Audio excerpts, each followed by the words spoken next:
మొత్తానికి రైతులను అరిగోస పెట్టుకుంటుంది. రైతులని ఇలా పంట మొదలుపెట్టిన కాడ నుంచి యూరియా ఇయ్యలేదు, రైతు భరోసా ఇయ్యలేదు, రైతు బీమా క్యాన్సిల్ చేసిండ్రు.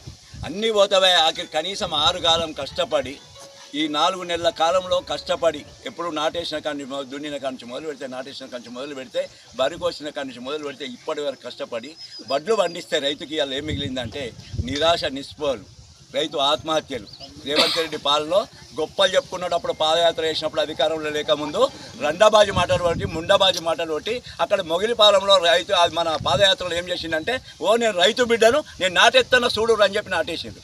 ఇప్పుడు ఇలా చేసేది ఏంది? రాష్ట్రం అంతా రైతులు కల్లోలమై అవి గోసపడుతూ ఉంటే నువ్వు అక్కడ ప్రగతి భవన్లో కూర్చొని, సెక్రటరీలో కూర్చొని 80% కొన్నామని చెప్పి స్టేట్మెంట్లు ఇస్తా ఉన్నావు.